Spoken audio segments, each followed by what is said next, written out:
On Conflict Zone this week, Ethiopia's civil war, now more than a year old and showing no sign of ending. All sides are accused of unspeakable atrocities. Zadig Abraha is the Minister for Democratization, and he joins me from the capital, Addis Ababa. What we want is peace. We have been trying to secure peace. It turns out your troops have committed just as many war crimes as the other side. Are they ordered to do that, or are they out of control? Which is it? No, we aim at holding our troops to high political standards. The country's Prime Minister, Abiy Ahmed, won a Nobel Prize for making peace with neighbouring Eritrea. This time he's promised to bury his enemies in the northern region of Tigray. While they fight, more than 2 million people have been displaced and thousands face famine. Will Ethiopia's government stop the mass detention of Tigrayans? Will it end the humanitarian blockade on Tigray? And how does the government justify its crackdown on the media? All that and more on Conflict Zone.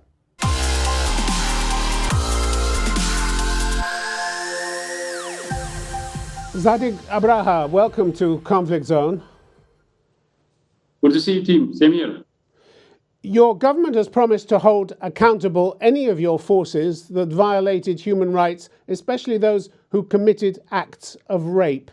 How many of your soldiers have been tried and sentenced for these violations? I cannot come up with a specific number because it is an ongoing issue. The investigation has not yet stopped. And since we have an ongoing conflict... well, has it started? You say it hasn't stopped. Has it started? Yes, it has started. So people have been sentenced, have they? It is. A number of people have been brought to a court of law. So the sentence has yet to happen, but still the investigation is an ongoing one. More people, we believe more people will be answerable to this process. So nobody has been sentenced so far. Is this what you're telling me? No, what I'm saying and what I'm telling you is it is up to the courts. The government has committed itself, has organized a committee overseeing this process, and the government has also exposed itself to a scrutiny of comprising of UNHCR, Ethiopian Human Rights Commission. So when it comes to I understand. I wasn't asking you about the process. I was asking you about the result, whether anybody has actually been sentenced so far. I don't have the specific number now. Has anybody been sentenced? I don't even need the number. Have anybody been sentenced so far? Yes. And are we talking about 5, 10, 50? Roughly how many? I cannot come up with a specific number. And can you tell me what the range of penalties has been so far?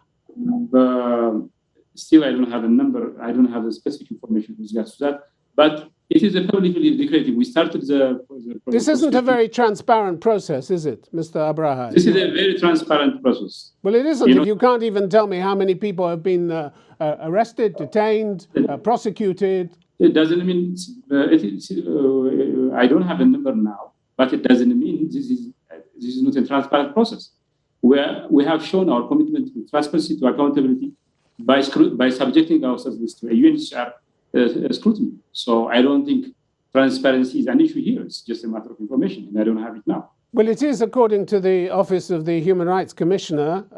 She flagged up considerable concerns about your judicial processes. She said disturbingly that your court proceedings lacked transparency and didn't meet international standards. What's your excuse for that? You tell me there's transparency. She says there isn't any. We have introduced a series of reforms with a view to making our courts up to the international standard, to making them transparent ones. And we have gone a number of steps when it comes to that. So I think one of the things where we can proudly say when it comes to our judicial process is for the past 3.5 years, we have introduced a number of reforms, and these reforms have yielded transparency and accountability. And if you were here to see it in person, I'm sure you would say that. Why don't these trials take place in public with the press free to report on them? Some of these things can only be presided by war courts, military courts. And if it happens to be civilians, then it will certainly be seen by a civilian court. But we have no problem with making it transparent. It's a matter of, I never heard media having an interest on these things. The media are very interested because it's not only important that justice is done, but justice has to be seen to be done as well, doesn't it? This government has shown a high level of commitment to transparency and accountability, time and again, and making it transparent to a media it's up to the courts. A joint report by the UN Human Rights Office and Ethiopia's Human Rights Commission was released last month. It turns out your troops have committed just as many war crimes as the other side. Are they ordered to do that, or are they out of control? Which is it? No, we aim at holding our troops to high ethical standards. And we have a number of reservations with regard to the outcome of that joint. You accepted the report.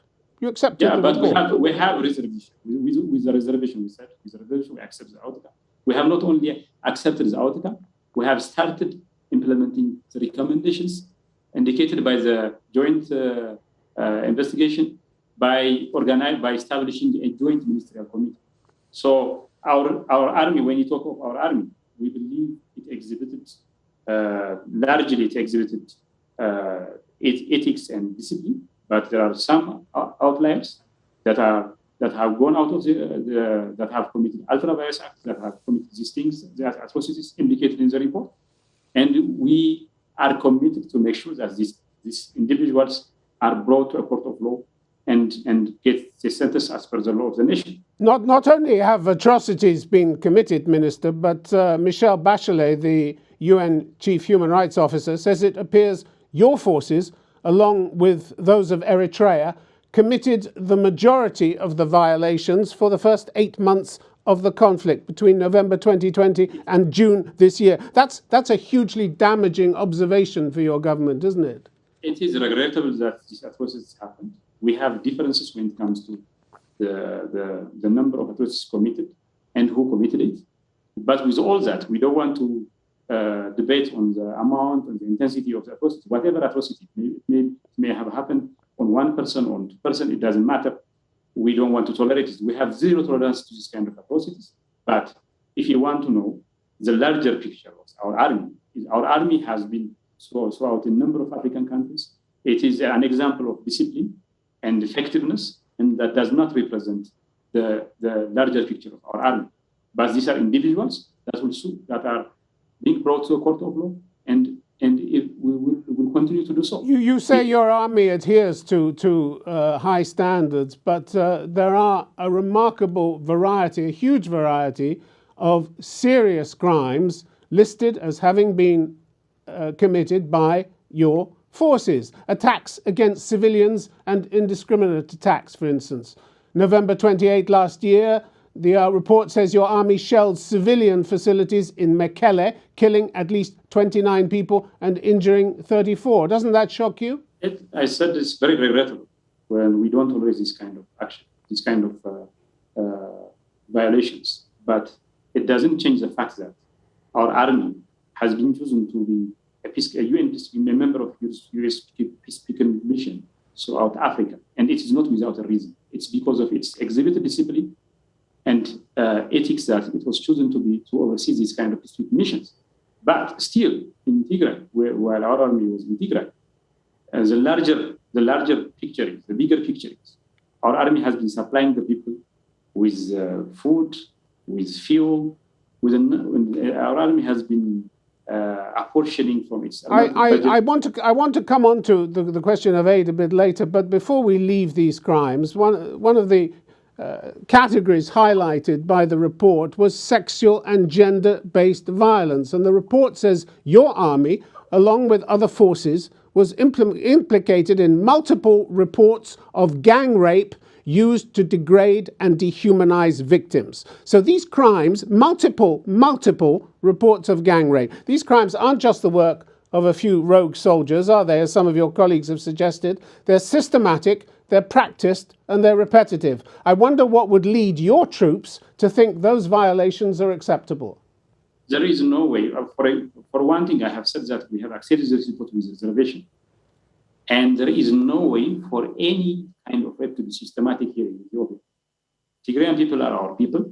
Our army was there to liberate Tigrayan people from the yoke of the TPL, from the authoritarian hold of the TPLF, and there is no way for this to be systematic. It is only the act of individuals within the army, and we are making sure that these people are punished for their criminal deeds. It does not explain, it does not represent the act of our army, nor one can possibly say that this is systematic.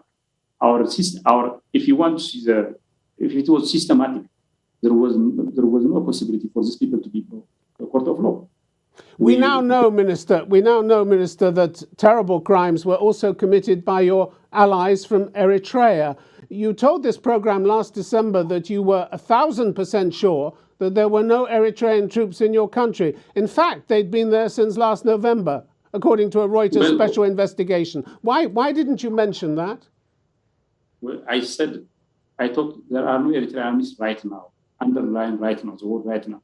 And for second thing, we may have differences. But the interview was in December, and the Eritrean troops were there in November, month before. And when it comes to transparency, when the time came, when our intel showed that the Eritrean army was there, the Prime Minister has come up to the Parliament and talked about it.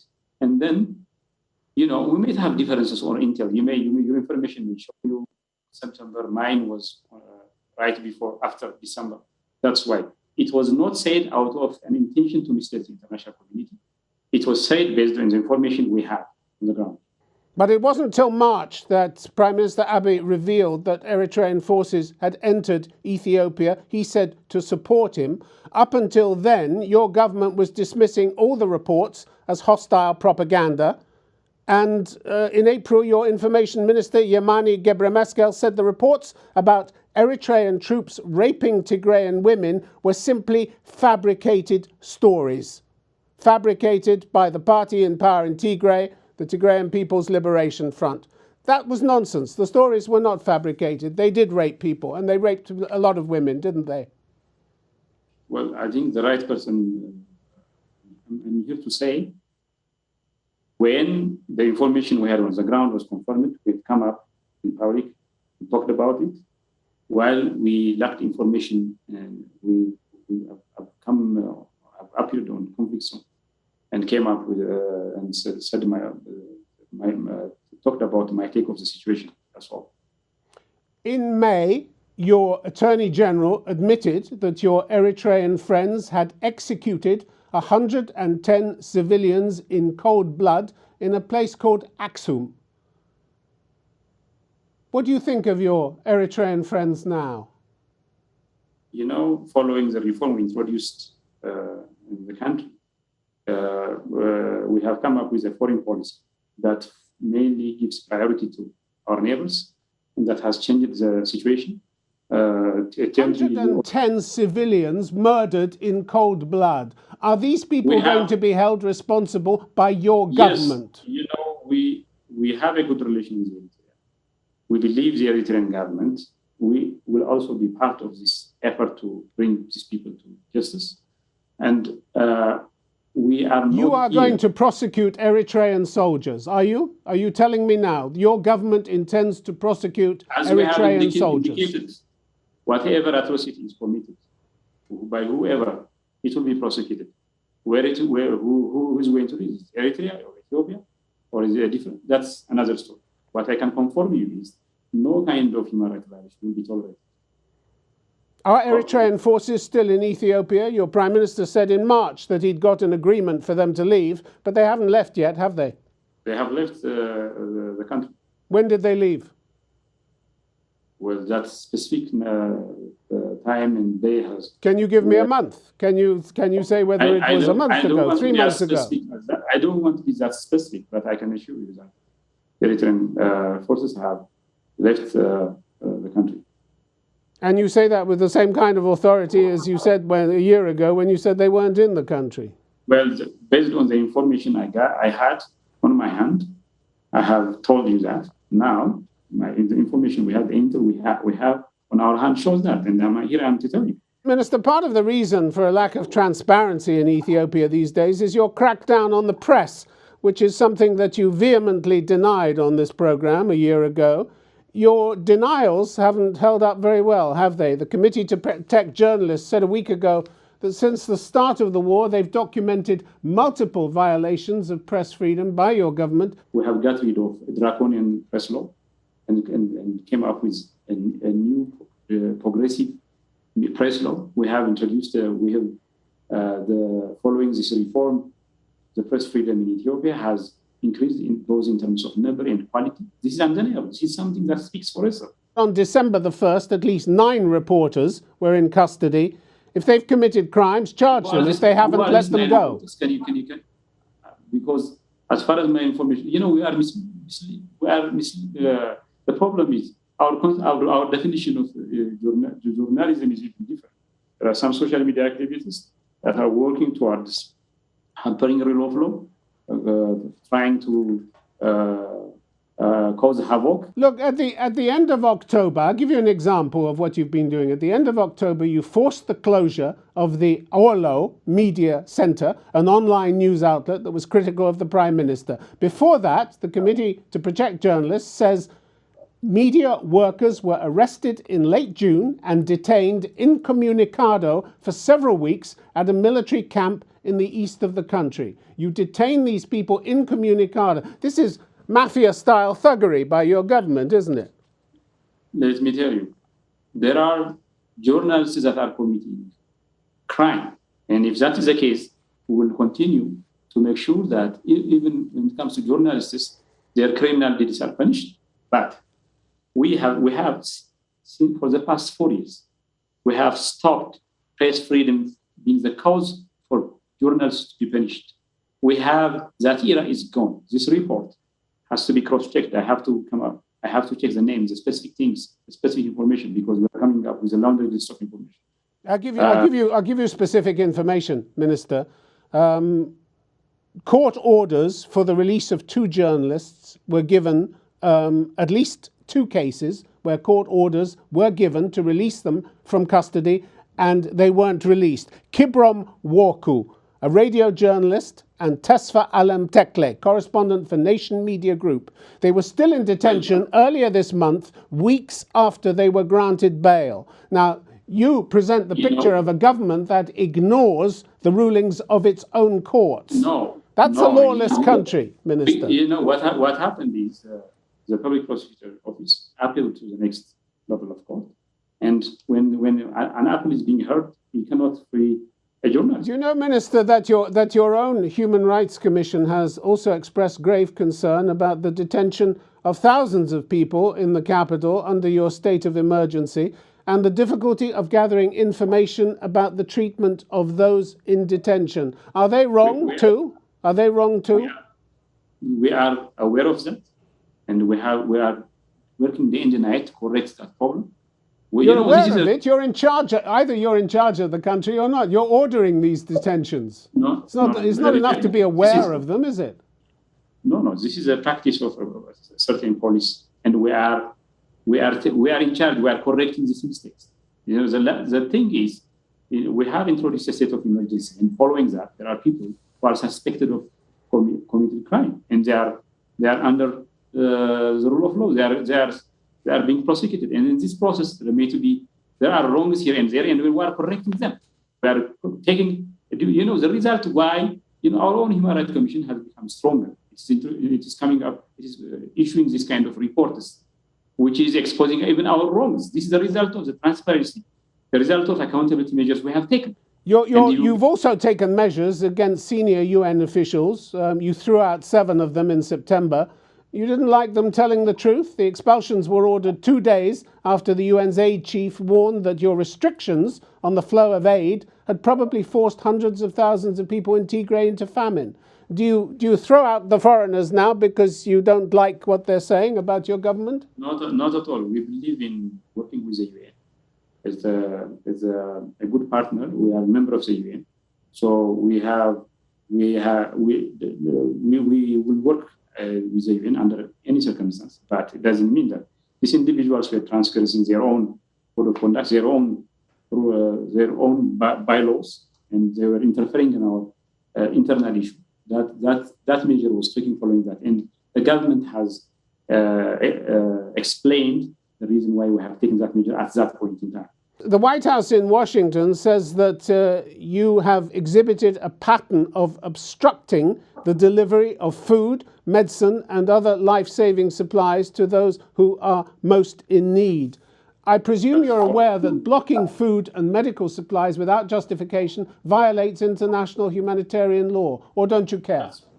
That's wrong. That's wrong. That's not what we are doing. Minister, this war is looking increasingly unwinnable. Will you negotiate, or are you only interested in outright victory? We have we have a lot to gain in peace, and we have a lot to lose in the absence of peace. So what we want is peace. We have been trying to secure peace through informal and formal means, but TPLF gave all these efforts a deaf ear. That's why we are here. And, we have to wait a couple of weeks for these things to unravel themselves. Minister, the Joint Investigative Report issued last month calls on you and the other combatants to immediately end hostilities without preconditions and end any measures that are exacerbating the already acute humanitarian crisis. Will you do that? On June, we declared a unilateral ceasefire and withdrawn from Tigray. But TPLF said it was a sick joke. That's how our move for peace, our initiation for peace was welcome. We have a duty to protect our citizens. You've all done unspeakably awful things to each other. How can there be reconciliation now? We have no problem with reconciliation. We have no problem with peace. The TPLF has to go back to where it was. Now it is occupying a number of cities in Amhara region and committing atrocities. That has to be stopped. We have a duty to protect our citizens out there. Your forces have committed atrocities as well. Let's be honest.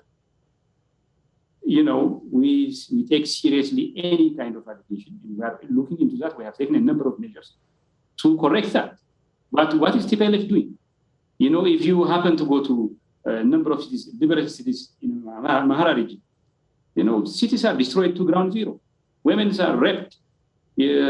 Farmers are robbed of their yields. Again, so your forces have also been implicated in rapes. You seem to be very selective. You seem to be very selective in accusing the TPLF. When it comes to us, we are taking this allegation seriously and taking a number of measures to correct it. We are bringing the perpetrators to a court of law. We are ensuring accountability and transparency. But TPLF is systematically doing that. Minister, why did you reject a plan by the UN Human Rights Council to discuss what it called the grave human rights situation in your country in Geneva on December the 17th? More than 50 plus countries have called on discussing the issue. No African country is a party to that move. It is and then African countries discussing about African issue. And the second thing is we have accepted the outcome of the joint committee, and we have also started to take measures. We have started to implement the recommendation by forming interministerial committee. And that's nonsense where we have taken these steps. Why now? And the third thing is TPLF is committing. The question is why not? What have you got to hide? What have you got to hide? In Afar region, and this has remained. This is given a deaf ear. This is not, whether it is any human rights violation perpetrated by our forces or TPLF, it has to be taken seriously. It has to be put on par and investigated without discrimination or without allegiance. We don't see this happening.